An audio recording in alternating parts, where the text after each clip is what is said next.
پھینک رہا ہے اور وہ پگڑی اڑتی ہوئی غوث پاک کے قدموں ہی میں آتی ہے، ادھر ادھر نہیں جاتی ہے۔ اب غوث پاک کا جلوہ دیکھو، جب محفل ختم ہوئی، خطبہ ختم ہوا تو غوث پاک نیچے اترے۔ شیخ عبد الرزاق فرماتے ہیں میرے والد کرامی غوث اعظم نیچے اترے، اور نیچے اترنے کے بعد میں چہرہ آپ مجمع کی طرف نہیں کرتے ہیں، فرماتے ہیں چہرہ تو آپ کا منبر ہی کی طرف تھا، پیچھے ہی سے ایسے پگڑی اٹھاتے ہیں اور ایسے پھینک دیتے ہیں، ایسے اٹھاتے ہیں ایسے پھینک دیتے ہیں، ایسے اٹھاتے ہیں ایسے پھینک دیتے ہیں، کہتے ہیں یہ لو اپنی پگڑی لو، یہ لو اپنی پگڑی لو۔ شیخ عبد الرزاق کہتے ہیں خدا کی قسم میری نگاہوں نے دیکھا میرے والد گرامی غوث اعظم جب پگڑی لے کر پھینکتے بھلا اپنی پگڑی لو تو وہ پگڑی اسی کے پاس ہوا میں جاتی جس کی پگڑی ہوا کرتی تھی، اسی کے پاس جاتی جس کی پگڑی ہوا کرتی تھی، وہ امامہ اسی کے پاس جاتا جس کا ہوا کرتا تھا۔ اللہ اللہ۔ اس کے بعد کہتے شیخ عبد الرزاق کہتے ہیں کہ جب سب کی پگڑیاں چلی گئی تو ایک دوپٹہ غوث پاک کے ہاتھ میں آ گیا۔ میں حیران ہو گیا، یا اللہ یہاں تو عورت کوئی نہیں ہے، کیونکہ غوث پاک کی محفل میں عورتوں کے لیے تو انٹری نہیں ہے، پھر یہ دوپٹہ کہاں سے آ گیا؟ کہتے میں نے عرض کیا سرکار پگڑیاں تو آپ نے عطا کر دی لوگوں کو، مگر یہ دوپٹہ کہاں سے آپ کے پاس آ گیا؟ یہاں تو کوئی خاتون نظر نہیں آتی ہے، یہاں تو کوئی عورت نظر نہیں آتی ہے، یہ دوپٹہ کہاں سے آیا؟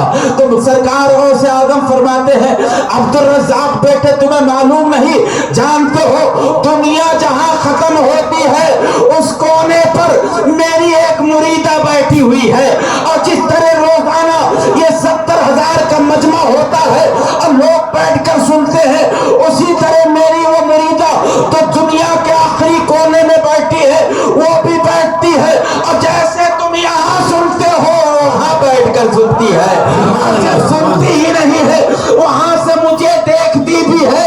اور آج جب دیکھا اس نے کہ امامہ کھل رہا ہے تو اس نے وہیں سے امامہ پھینک دیا، دوپٹہ پھینک دیا، کہا مرشد امامہ نہ صحیح مریدہ کا دوپٹہ لے لیجئے۔ آج اس نے اپنا دوپٹہ پھینکا تھا تو وہ دوپٹہ میں نے اپنے مریدہ کو واپس کر دیا، اور اللہ کے فضل سے اسے مل بھی گیا ہے، اس کے ہاتھ میں چلا گیا ہے۔ اللہ اللہ۔ اے مسلمانوں، جب سرکار غوث پاک کے مریدہ کا یہ حال ہے کہ دنیا کے آخری کونے میں بیٹھ کر وہاں سے دوپٹہ پھینکتی ہے تو غوث اعظم کے بارگاہ میں آ جاتا ہے، تو بتاؤ پھر پیرانے پیر کا حال کیا ہوگا، روشن ضمیر کا حال کیا ہوگا؟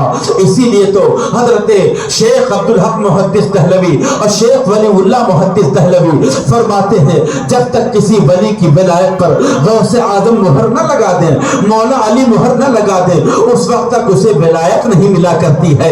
اللہ اللہ۔ سرکار غوث اعظم جس کے ولایت پر مہر لگا دے، دستخط کر دیں، پھر وہی ولی ہوا کرتا ہے۔ مثال سے میں آپ کو سمجھا دوں تاکہ ایمان تازہ ہو جائے۔ آؤ ذرا دیکھو عزیزان گرامی، حضرت سرکار غوث اعظم پیرانے پیر کے ایک مرید ہیں عزیزان گرامی، جن کا نام احمد ہے، وہ ہبا کے رہنے والے ہیں، شیخ احمد ہبی ان کا نام ہے۔ غوث پاک کی محفل میں روزانہ بیٹھتے ہیں۔ ایک دن انہوں نے غوث پاک سے عرض کیا سرکار اگر اجازت دیں تو میں سیر و تفریح کے لیے دوسرے ملکوں میں جانا چاہتا ہوں۔ سرکار غوث پاک نے فرمایا احمد ہبی جاؤ، تم کہاں جانا چاہتے ہو؟ کہتے حضور میں تختہ نوش جانا چاہتا ہوں۔ کہا ٹھیک ہے چلے جاؤ۔ شیخ احمد ہبی چلے، چلنے کے بعد میں تختہ نوش کی سرزمین پر پہنچے۔ جب وہاں پہنچے تختہ نوش کی زمین پر تو وہاں شیخ عبد الرحمن، اس وقت وہاں کے سب سے بڑے قطب کا نام تھا، سب سے بڑے ولی کا نام شیخ عبد الرحمن تھا۔ ان کے محفل میں ہزاروں کا مجمع ہوتا تھا۔ شیخ عبد الرحمن کی بارگاہ میں غوث اعظم کا یہ مرید پہنچ گیا، دیکھا کوئی بزرگ ہیں جو تخت پر بیٹھ کر خطبہ دے رہے ہیں، ہزاروں کا مجمع ہے اور وہ خطبہ دیتے ہوئے نظر آ رہے ہیں۔ اچانک عزیزان گرامی سرکار غوث پاک کا یہ مرید شیخ احمد ہبی یہ آہستہ سے گئے اور کہا بزرگ ہیں، اللہ کے ولی ہیں، ولی را ولی می شناسد، ولی ولی کو پہچانتا ہے۔ ادب کے خاطر جا کر ان کی محفل میں بیٹھ گئے کہ چلو تبرکن اللہ کے ولی ہیں، ان کی بارگاہ میں بیٹھ جاتا ہوں۔ بیٹھ گئے۔ شیخ عبد الرحمن خطبہ دیتے دیتے اچانک عزیزان گرامی وسط میں آ جاتے ہیں اور کہتے ہیں اے لوگوں سنو،